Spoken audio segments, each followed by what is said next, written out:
Hi everyone, today I am discuss about total energy and binding energy of a satellite। देखो, अगर कोई satellite अर्थ के around क्या कर रहा है, मूवमेंट कर रहा है। कोई सैटेलाइट अर्थ के अराउंड क्या कर रहा है, आपका मूवमेंट कर रहा है, तो उसकी एनर्जी कितनी होगी? उसकी एनर्जी होगी क्या है, सैटेलाइट जो मूवमेंट कर रहा है उसकी पोटेंशियल एनर्जी भी होगी, पोटेंशियल भी होगी और पोटेंशियल एनर्जी भी होगी और काइनेटिक एनर्जी भी होगी। देखो, पोटेंशियल एनर्जी किसके कारण होगा? पोटेंशियल एनर्जी ग्रेविटेशनल फील्ड के कारण होगी। पोटेंशियल एनर्जी किसलिए होगी इसकी? क्योंकि जो सैटेलाइट है अर्थ के ग्रेविटेशनल फील्ड में रहता है, जो सैटेलाइट है अर्थ के ग्रेविटेशनल फील्ड में रहता है, इसके कारण उसमें पोटेंशियल एनर्जी होगी और इसके मोशन के कारण, सैटेलाइट के मोशन के कारण उसमें क्या होगी? काइनेटिक एनर्जी होगी।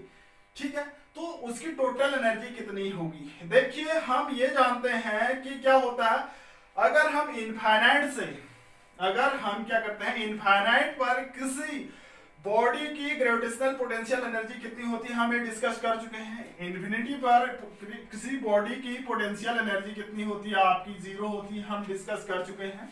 और अगर हम अर्थ सरफेस से पर एम मास की कोई बॉडी है जिसकी पोटेंशियल एनर्जी, हम ये भी डिस्कस कर चुके हैं, पोटेंशियल एनर्जी कितनी होती है अर्थ सरफेस पर, उसकी पोटेंशियल एनर्जी कितनी होती है, सरफेस की बात करते हैं तो ये माइनस होती है, हम प्रूव भी कर चुके हैं। ये कितनी होती है? माइनस कितनी होगी? जी एम ई एम होगी। देखो, अर्थ सरफेस पर किसी बॉडी की पोटेंशियल एनर्जी क्या होगी? इसका मास एम है और इसका रेडियस आर है। इसके सरफेस पर कोई बॉडी है जिसका मास क्या है? स्मॉल एम है। ठीक है, तो उसकी पोटेंशियल एनर्जी इतनी होती है। ये हम प्रूव भी कर चुके हैं, डिस्कस कर चुके हैं। इक्वेशन 1 होती है। देखो, यानी अर्थ के ग्रेविटेशनल फील्ड के कारण उसमें पोटेंशियल एनर्जी होती है और मोशन के कारण उसमें काइनेटिक एनर्जी होती है।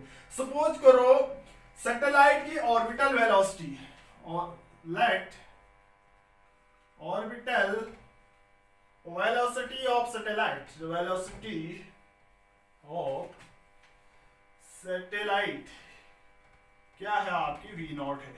ये क्या है? आपकी वी नॉट है।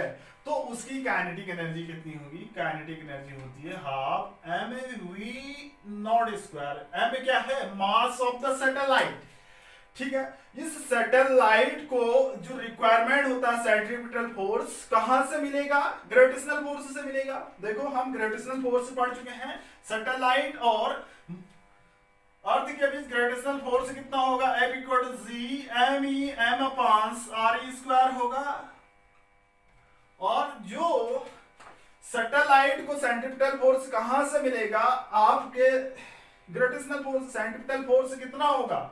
सेंट्रीपिटल फोर्स होता है आपका, centripetal force F equal to क्या होगा? M V naught square upon R E, M V naught square upon R E. देखो, ये कहां से रिक्वायर्ड हो? Centripetal force. सैटेलाइट को, हम सैटेलाइट की बात करते हैं, सैटेलाइट को सेंट्रीपिटल फोर्स कहां से मिलेगा?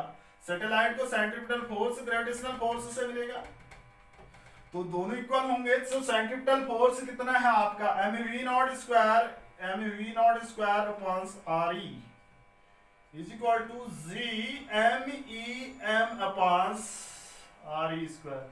एक आर से एक आर कैंसिल आउट हुआ, एम से एम ई कैंसिल आउट होगा, यहां से V naught square is equal to क्या है आपका? G M E upon R E, G M E upon R E. ये क्या होगा आपका? Putting this value in equation 2। देखो, ये वैल्यू हम इक्वेशन 2 में रखते हैं तो क्या आएगा? Putting this value in equation 2, यानी फ्रॉम इक्वेशन 2 से हम क्या लिख सकते हैं? फ्रॉम इक्वेशन 2 से क्या लिखा? Kinetic energy is equal to क्या होगी आपकी? Half M V naught square की जगह हम लिख रहे हैं G M E upon R E, लिख सकते हैं। वी नॉट स्क्वायर की जगह पूरा का पूरा हमने ये रख दिया। तो इसकी काइनेटिक एनर्जी कितनी होगी? तो कितनी आएगी आपकी? हाफ एम वी स्क्वायर, यानी G M E upon R E, यानी G M E M upon R E, इसको हम क्या लिख सकते हैं, kinetic energy is equal to half G M E M upon R E. इसको इक्वेशंस थर्ड दे देते हैं, ये तो क्या आएगी, इसकी काइनेटिक एनर्जी आ जाती है। तो टोटल एनर्जी यानी total energy of a satellite हम क्या लिख सकते हैं, देखिए total energy of a satellite, total energy of a satellite, satellite is equal to U plus K, U की वैल्यू क्या है आपकी minus G M E M upon R E plus G M E M upon two R E. इसको कम करेंगे, आधे में से एक को कम करेंगे तो ये क्या आएगा, माइनस आएगी, minus G M E M upon क्या टू आर ई। ये क्या होगी, उस सैटेलाइट की एनर्जी होगी, टोटल एनर्जी, ये क्या होगी, नेगेटिव होगी। इसका स्पेशल हम कैसे लिख सकते हैं, इनफाइनाइट पर सैटेलाइट की पोटेंशियल एनर्जी और काइनेटिक एनर्जी क्या होती है, जीरो होती है। तो इनफाइनाइट पर सैटेलाइट की टोटल एनर्जी क्या होगी, जीरो होगी, लेकिन काइनेटिक एनर्जी कभी नेगेटिव नहीं हो सकती है। और टोटल जो एनर्जी है नेगेटिव होने का अर्थ क्या होता है, अगर हम सैटेलाइट को इनफाइनाइट पर भेजने के लिए टोटल एनर्जी जीरो कर रहे हैं तो हमें क्या सैटेलाइट को एनर्जी देनी होगी। जब हम क्या करते हैं, यह क्या करता है, आपका सैटेलाइट अर्थ के अराउंड क्या करता है, रिवॉल्व करता है, तो उसको एनर्जी प्राप्त नहीं होगी और वह अपनी जो ऑर्बिट छोड़कर नहीं जाएगा, ऑर्बिट छोड़कर नहीं जाएगा तो उसमें क्या करेगा, वो ये रिवॉल्व करते रहेगा। तो इसलिए ये क्या होता है, सैटेलाइट्स अर्थ से क्या होते हैं, बाउंडेड होते हैं। तभी ये, जैसे आपने देखा होगा एटम्स में जो इलेक्ट्रॉन होता है, न्यूक्लियस के चारों ओर क्या होता है, इलेक्ट्रॉन बॉन्डेड होते हैं, इलेक्ट्रॉन की एनर्जी नेगेटिव होती है। ऐसी अर्थ के चारों ओर जो सैटेलाइट होती है उसकी एनर्जी क्या होती है, नेगेटिव होती है। नेगेटिव होती है तो अर्थ से क्या होंगे आपके ये सैटेलाइट बाउंडेड रहेंगे, यानी बांधे रहेंगे, ठीक है। तो इसके अलावा इसमें क्या आती है, बाइंडिंग एनर्जी किसे कहेंगे, देखो binding energy, binding energy of a satellite, of satellite, binding energy of satellite किसे कहेंगे, बाइंडिंग एनर्जी ऑफ सैटेलाइट।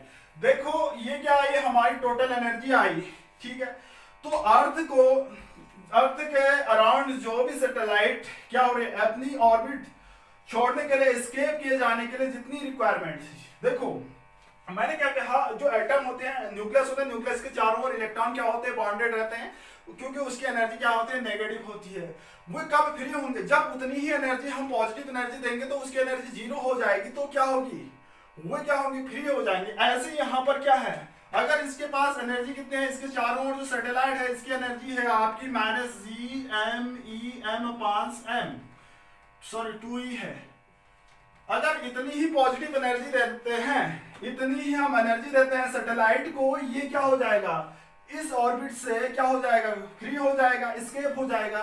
तो इस एनर्जी को, जितनी एनर्जी इस ऑर्बिट से सैटेलाइट को एस्केप होने में रिक्वायरमेंट होगी, उस एनर्जी को हम बाइंडिंग एनर्जी कहेंगे। देखो इतनी एनर्जी से घूम रहा है, इतनी एनर्जी देंगे हम इसको पॉजिटिव, तो ये सैटेलाइट यहाँ से एस्केप हो जाएगा, प्लान हो जाएगा, तो इसे हम इसकी बाइंडिंग एनर्जी कहेंगे। यानी कितनी एनर्जी हम इसको दें कि ये सैटेलाइट अपने ऑर्बिट से एस्केप हो जाए, यानी भाग जाए, निकल जाए, प्लान हो जाए, तो ये एनर्जी कितनी होगी आपकी, ई जो होगी बाइंडिंग एनर्जी, ये पॉजिटिव होगी, इतनी ही होगी, G M E M upon 2re होगी।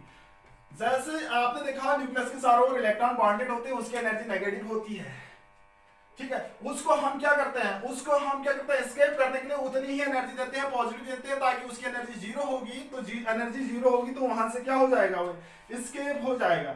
एस्केप हो जाएगा तो उस जितनी एनर्जी हम उसको दे रहे हैं एस्केप होने के लिए, जितनी एनर्जी रिक्वायरमेंट होती है उसको एस्केप होने के लिए, उस एनर्जी को हम क्या कहते हैं, बाइंडिंग एनर्जी।